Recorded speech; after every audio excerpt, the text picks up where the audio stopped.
Hello guys, welcome back to my channel. My name is Vishal Singh. Guys, हम आपके लिए आज 5 ऐसे इडियोमेटिक एक्सप्रेशंस लेके आए हैं जिनका यूज करके आप अपनी स्पोकन इंग्लिश में 4 चांद लगा सकते हैं। तो गाइज, चलिए एक एक करके अच्छे से समझते हैं और इसको अच्छे से जानते हैं कि इसका यूज हम कहाँ पे करेंगे और इसका मतलब क्या है। पहला इडियम है guys, to take someone to task for something. इसका मतलब क्या होता है गाइज? सिंपल शब्दों में कहूँ तो इसका मतलब होता है किसी को डांटना या किसी को क्रिटिसाइज करना या किसी को पनिशमेंट देना। अगर कोई बंदा है, कोई गलत काम किया है, आप उसको डांट रहे हो, स्कॉल्ड कर रहे हो, रेप्रीमेंड कर रहे हो, क्रिटिसाइज कर रहे हो, पनिश कर रहे हो, तो वहां पे आप इस ईडियम का यूज कर सकते हो। चलिए सेंटेंसेस बना के इसको अच्छे से समझते हैं। जैसे मैं बोलूं कि she was taken to task for. अब गाइज, आप यहाँ पे अपना रीजन दे सकते हो कि किस वजह से उसको पनिशमेंट किया गया है। She was taken to task for, अब मैं जैसे बोल सकता हूँ कि for bunking the class, bunking the class मतलब कि क्लास को बंक करने की वजह से उसको पनिशमेंट दिया गया। अब यहाँ पे कौन दिया ये तो पता नहीं, क्योंकि ये पैसिव वॉइस सेंटेंस है। अगर आपको बताना है कि टीचर ने दिया, तो आप यहाँ पे बाई का यूज करके उस बंदे का नाम ले सकते हो जिस बंदे ने उसको पनिशमेंट दिया है। इसका मतलब यही होगी उसको पनिशमेंट दिया गया क्लास को बंक करने के लिए। दूसरा एग्जाम्पल लेते हैं। जैसे मैं बोलूं कि if if I let you know if I let you go, so if I let you go out, अगर मैं आपको बाहर जाने दिया, if I let you go out, my mom will take me to task। इसका क्या मतलब होगा? अगर मैं तुमको बाहर जाने दिया, मेरी मम्मी मुझे डांटेंगी, मुझे पनिशमेंट देंगी, मुझे क्रिटिसाइज करेंगी, मतलब स्कॉल्ड करेंगी। सिंपल मतलब ये है, राइट। और कुछ सेंटेंसेस लेते हैं ताकि आप और अच्छे समझो। कि बोलूं कि आई वॉज, फिर पैसिव वॉइस बनाते हैं, I was taken to task, यानी कि मुझे पनिशमेंट दिया गया, मुझे स्कॉल्ड किया गया। किस वजह से? For reason. अब फॉर लगा के आप रीजन देना है। फॉर अराइविंग लेट, यानी कि लेट पहुंचने की वजह से मुझे स्कॉल्ड किया गया। आई होप आपको ये ईडियम समझ में आ गया होगा कैसे यूज करना है। जैसे मैं बोल दूं कि my father has taken me to task, यानी कि मेरे पापा ने मुझे डांटा। अब किस वजह से डांटा? आप फॉर लगाओ।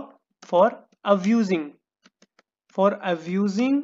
अब आप इस किसको अब्यूज करने के लिए, मान लो कि मैं बोल दूं कि राहुल को अब्यूज करने के लिए मेरे पापा ने मुझे डांटा, मुझे पनिशमेंट दिया, मुझे क्रिटिसाइज किया, मुझे स्कॉल्ड किया, रेप्रीमेंड किया। तो आप इस तरीके से टू टेक टू टास्क का यूज कर सकते हो। आई होप आपको ये समझ में आ गया होगा। गाइज, आगे बढ़ते हैं। हमारा नेक्स्ट है टू गेट विंड ऑफ। इसका क्या मतलब होता है guys? To get wind of का मतलब होता है कि किसी चीज के बारे में भनक लगना, या कोई चीज है। To get news about something, यानी कि किसी चीज के बारे में समाचार मिलना, किसी चीज के बारे में पता चलना। कोई चीज है जो सीक्रेट है, आपके दोस्त आपसे छिपा के रखे हैं, उसका आपको भनक लग जाता है, तो वहां पे टू गेट विंड ऑफ का आप यूज कर सकते हो। यानी कि to hear a piece of information that someone else was trying to keep secret, यानी कि कोई बंदा उसको छुपा रहा था और आपको उस चीज के बारे में भनक लग जाती है, न्यूज पता चल जाता है, हवा लग जाती है, उस बारे में पता चल जाता है, तो वहां पे आप टू गेट विंड ऑफ का यूज करोगे। इसको अच्छे से समझने के लिए चलिए हम लोग सेंटेंसेस बनाते हैं, तो फिर आप इसको अच्छे से समझ सकते हैं। जैसे मैं सेंटेंस बनाता हूं कि वी मस्ट एक्ट केयरफुली, हमें सावधानी से काम लेना चाहिए। So that others do not gate wind of, यानी कि अदर्स को, किसी और को इस बारे में पता न चले। हमें सावधानी से काम लेना चाहिए ताकि किसी और को हवा ना लगे, किसी और को इस बारे में पता ना चले। तो उस जगह पे आप टू गेट विंड ऑफ का आप यूज करोगे। दूसरा जैसे सेंटेंस लेते हैं कि आई do not I do not want you, मैं नहीं चाहता तुम्हें, कि to get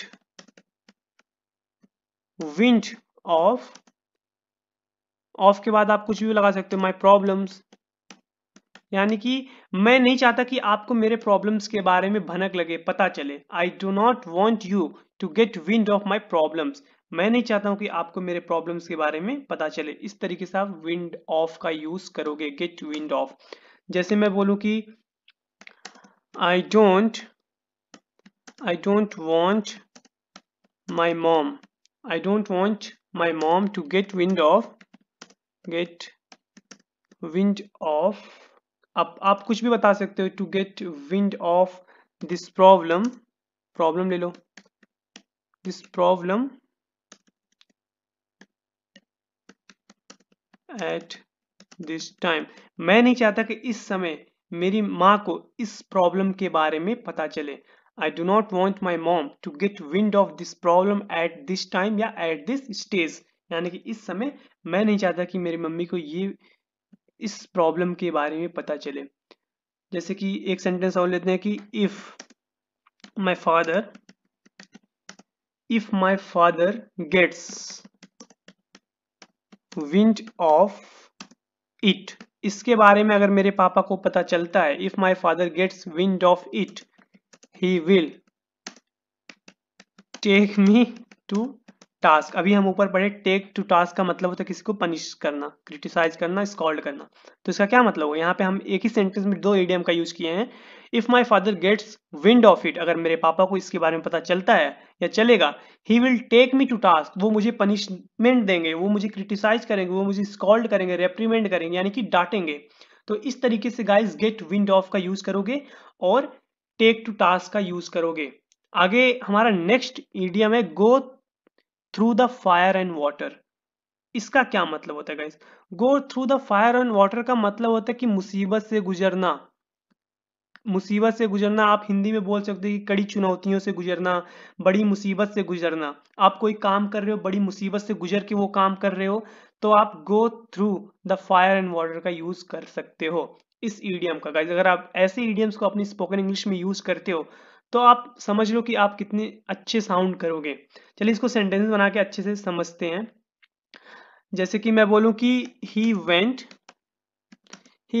through the fire and water, यानी कि वो मुसीबतों से गुजरा। He went through the fire and water to make, किस वजह से गुजरा, अब यहाँ पे दिखा रहा हूं, to make his dreams come true, यानी कि अपने ड्रीम को सच करने के लिए वो बहुत मुसीबत से गुजरा। He went through the fire and water to make his dreams come true, अपने सपनों को सच करने के लिए उसने कड़ी चुनौतियों का सामना किया, बड़ी मुसीबतों से गुजरा। इस तरीके से गाइज आप गो through the fire and water का यूज करोगे। जैसे मान लो कि मैं और एक सेंटेंस कुछ बना देता हूं, मैं बोलूं कि he has made up his mind, उसने अपना मन बना लिया है क्या करने के लिए, टू डू इट, यानी कि इसको करने के लिए उसने अपना मन बना लिया है। अब मैं बोलूं कि भले ही उसे कितनी मुसीबतों का सामना करना पड़े फिर भी वो किया है, तो कैसे मैं बोलूंगा, बना लिया है। Even if he has to go through the fire and water, इसका क्या मतलब होगा, he has made up his mind to do it even if he has to go through the fire and water, यानी कि उसे भले ही मुसीबतों का सामना करना पड़े, भले ही उसे कड़ी चुनौतियों का सामना करना पड़े, लेकिन उसने अपना मन बना लिया है वो ये करेगा। यानी कि अगर उसने मन बना लिया करना है तो करना है, भले ही चुनौतियों का सामना करना पड़े। he has made up his mind to do it this या do it even if he has to go through the fire and water। जैसे मैं बोलूं कि एक सेंटेंस ले लेता हूं कि आई एम ऑलवेज रेडी, मैं हमेशा तैयार हूं, to go through the fire and water, यानी कि मुसीबतों का सामना करने के लिए मैं हमेशा तैयार हूं। किसके लिए, मैं बोल सकता हूं फॉर हर, उसके लिए। I am always ready to go through the fire and water for her, यानी कि कड़ी चुनौतियों का सामना करने के लिए या मुसीबतों का सामना करने के लिए मैं हमेशा तैयार हूं उसके लिए। उसके लिए मैं कुछ भी कर सकता हूं, मैं हमेशा मुसीबतों का सामना करने के लिए तैयार हूं। तो इस तरीके से go through the fire and water का यूज करोगे। आप कुछ भी बना सकते हो कि like he was always ready to go through the fire and water. वो हमेशा तैयार रहता था कड़ी चुनौतियों का सामना करने के लिए, मुसीबतों का सामना करने के लिए। किसके लिए? अब मैं बोल सकता हूँ कि for the sake of his friends, यानी कि अपने फ्रेंड्स के खातिर वो हमेशा मुसीबतों का सामना करने के लिए तैयार रहता था।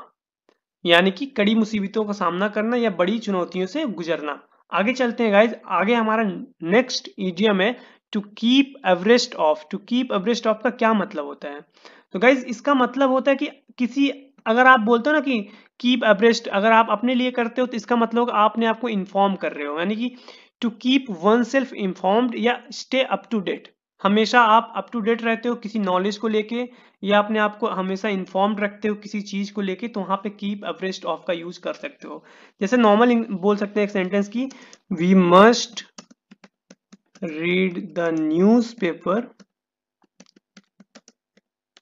इन ऑर्डर टू कीप। अब यहाँ पे आप यूज कर सकते हो in order to keep abreast of the latest news. इसका क्या मतलब होगा? इसकी, हमें न्यूज़पेपर पढ़ना चाहिए अपने आप को अप टू डेट करने के लिए, हमेशा अपने आप को इन्फॉर्म्ड करने के लिए न्यूज़पेपर पढ़ना चाहिए।